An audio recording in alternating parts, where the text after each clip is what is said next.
Fad diets and fashionable trends have been dominating the world since the dawn of time. Now that we have social media, it's easy for misinformation to spread and for health advice to go viral. This video is about the effect that sugar has on your body, why you might want to think about not eating it at all, and what it will feel like when you give it up for good. We are not medical professionals, however, we take great care to research our topics accurately. If you are considering changing your diet, you should always consult a health professional and make sure that you do your own research from peer-reviewed sources. This video is designed to bring you information and pique your interest in the topic. First, let's bring you some health facts about that tasty, sweet, addictive food that seems to be scattered in everything these days. This information is taken from the National Health Service in the UK, as well as from Australian and US sources. There are different types of sugar. The one we're talking about today is called free sugar. This is any sugar that is added to food or drinks. These include sugars in cookies, chocolate, flavoured yoghurts, breakfast cereals, and fizzy drinks. These sugars may be added at home or by a chef or by another food manufacturer. Free sugar is also considered to be included in these products: honey, syrups such as maple syrup, agave and golden syrup, nectars such as blossom, and unsweetened fruit juices, vegetable juices and smoothies. The sugars in these foods occur naturally but still count as free sugars because they are in food that's being modified or is purely used to sweeten something else. Conversely, when we talk about natural sugars, these are found in dairy, fruit and vegetables, and they do not count as free sugars or excess sugar. We don't need to cut down on these natural sugars, but remember that they are included in the total sugar figure found on food labels.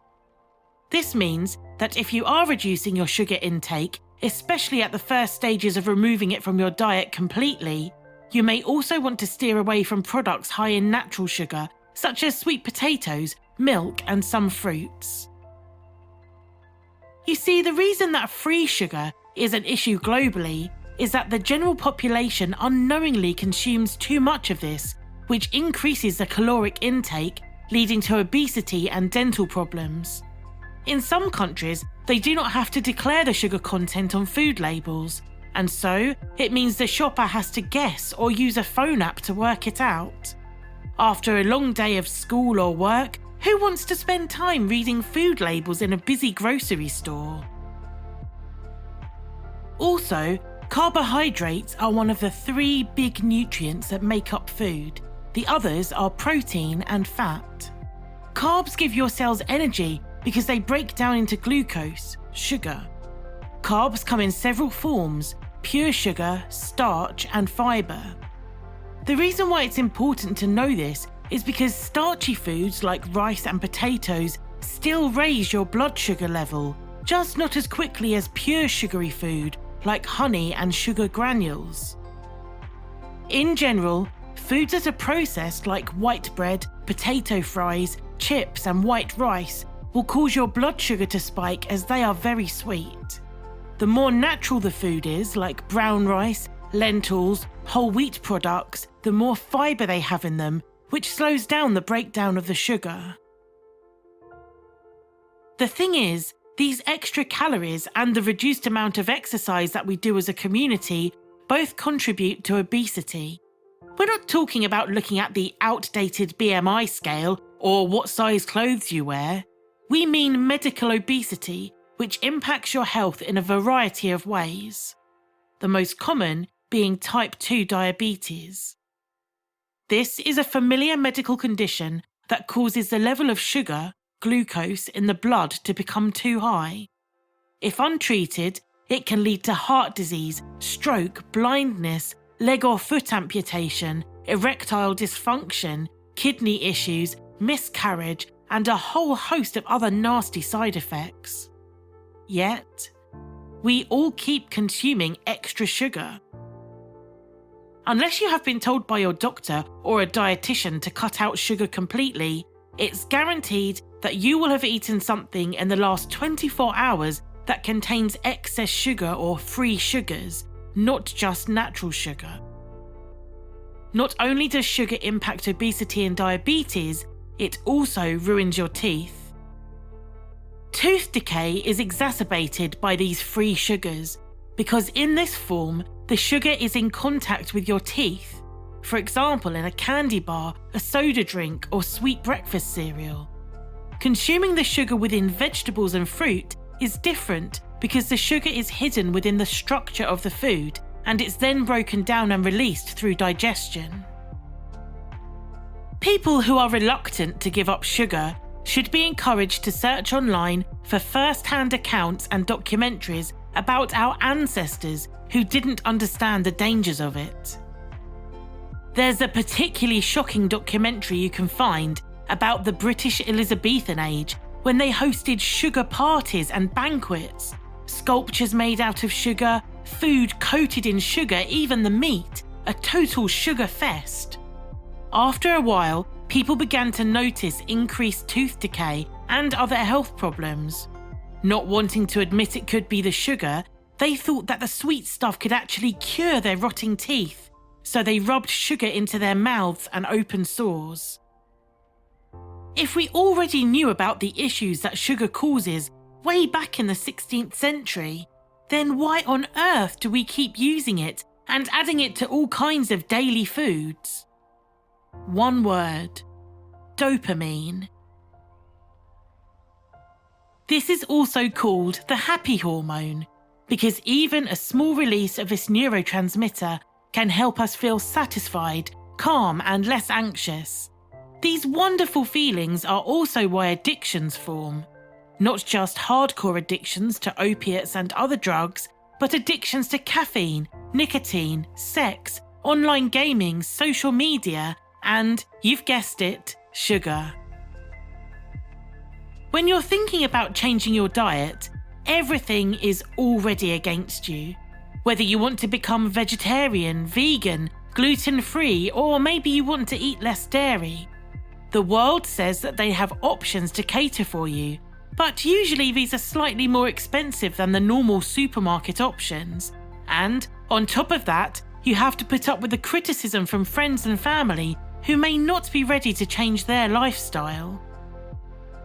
If you want to eat at a friend's house, you'll have to remind them beforehand about your dietary requirements. You may need to explain yourself over and over again and answer people's questions. Thankfully, in the younger generations, this is not so much of an issue and they can accept that there are different health reasons for different ways of eating.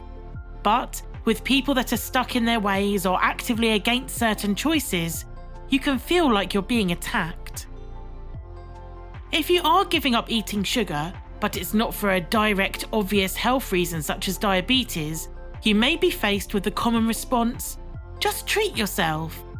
Or, "One slice of cake isn't going to hurt you." The fact is, it may not injure you directly, but it will hurt your chances of successfully breaking your addiction to sugar. Because the moment you eat something with it in, you get that dopamine release, your brain tells you it's a good thing, and you have to start the cycle all over again. The best way to break that addictive behaviour is to go cold turkey from free excess sugars for around 2 to 3 weeks, then remain without it, which is actually easier than you might imagine. In the first few days, you will still crave sugar and sweet things. Use your willpower to remind yourself that you're doing this for your long-term health. Anytime you eat something that is sweet, your body digests it, then your blood sugar level increases in a spike and drops naturally. You suddenly feel like you need another sweet thing because a hormone is chemically telling you this. However, this is actually part of the addiction cycle.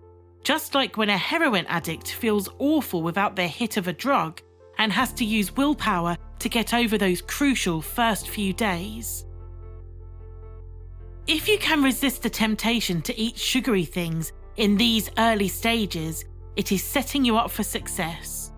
Your body craves something, and the act of chewing, producing saliva, will help to curb that feeling. So maybe try and eat something fresh like a raw carrot or have a drink of water. By stopping the cycle, you will be stopping the craving. Next, you will notice that you feel less hungry. This ties in with the previous point. The intense craving sensation is sometimes misinterpreted by your brain as being truly hungry. It's another reason why we snack between meals. When your blood sugars start to stabilise without the added highs and lows of eating or drinking sugary food, you will not have such dramatic hunger pains. Your body will deliver the right amount of sugars to your blood when you need it.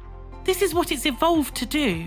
It's only very recently, since say the mid-20th century, that we overconsume sugar. Give your internal organs a chance to do their job and you will feel better.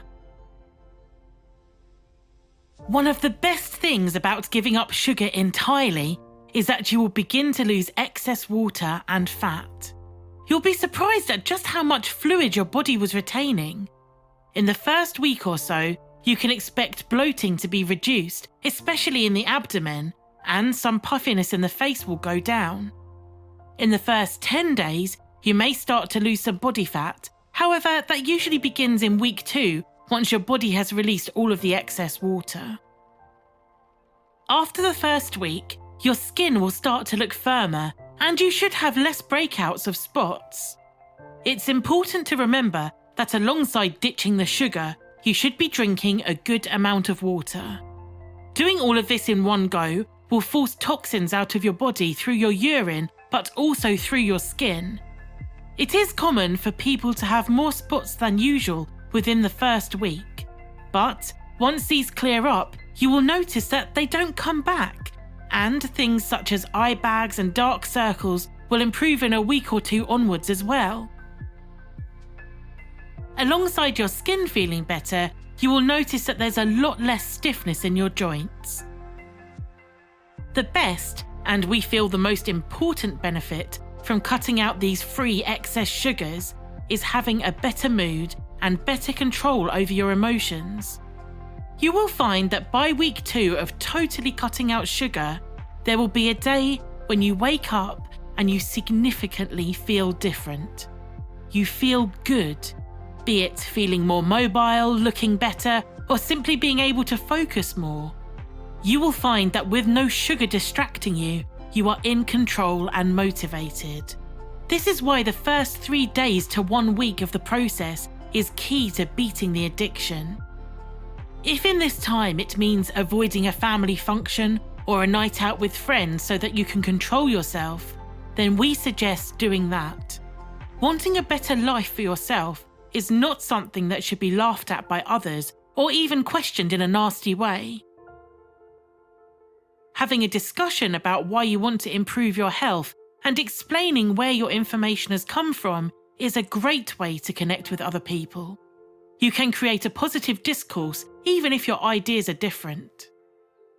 If someone is trying to bring you down or bully you into continuing to eat sugar, you will need to be firm with them and maybe even cut them out of your life for a while too. So, what will the first 14 days look like for you? As you know on this channel, we bring you the truth, so we are going to be honest about how it will feel giving up the excess sugar. Days 1 to 3. You will probably feel irritable and a little anxious. This is entirely natural because you are trying to deny yourself something that your body is still telling you it needs. Just like any addiction, it takes around 3 days for the bulk of a substance to start leaving your body.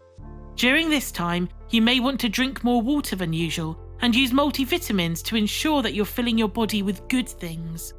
Walking outside for at least 30 minutes a day and sitting in natural daylight will help you feel better. Days 4 to 7 are a little easier. Your mood should be starting to stabilise and the first signs of weight loss will be working. This is usually less bloating and your joints may already start to feel less stiff. As we mentioned, you may have more spots than usual as your body detoxifies itself. By day 7, you should find that your physical cravings for sugar are more or less gone, and it's just your attitude and willpower that you need to work on. The second week is where the magic starts to happen. Your skin will be clearing up, your body shape should be changing, and you'll feel you have more energy. Just make sure that you have the same determined mindset and remember that this is a positive act you're taking part in. You are treating yourself with respect and investing in your life and your health. By the end of day 14, you should have seen all of the changes above and possibly more depending on your personal circumstance. Some people feel a sense of heightened elation because their body is free of the excess sugar. Although for some people, this may actually be at the end of week 3 or 4, once they are sure that they've mentally been able to stop craving the items that the excess sugar is in. Either way, putting this much work into just a few days of your life to get decades of benefit is 100% worth it.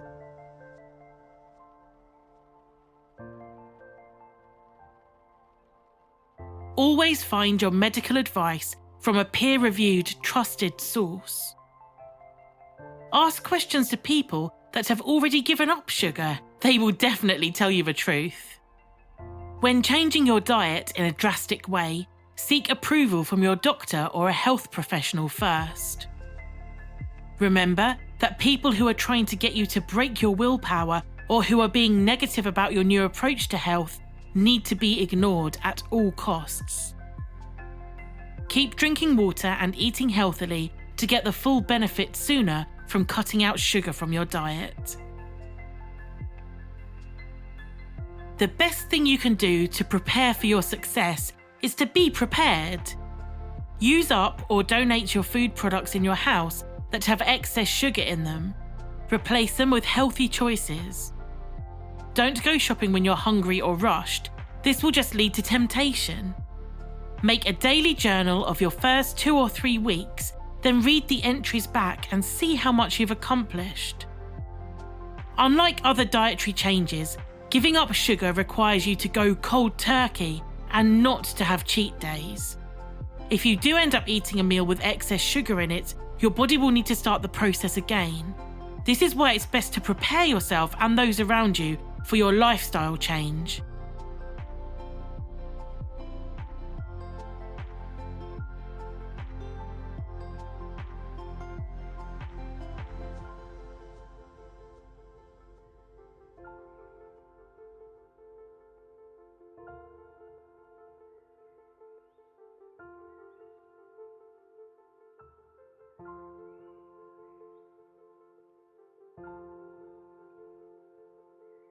If you have enjoyed this video and you're inspired by what you've seen, don't forget to like, subscribe and share.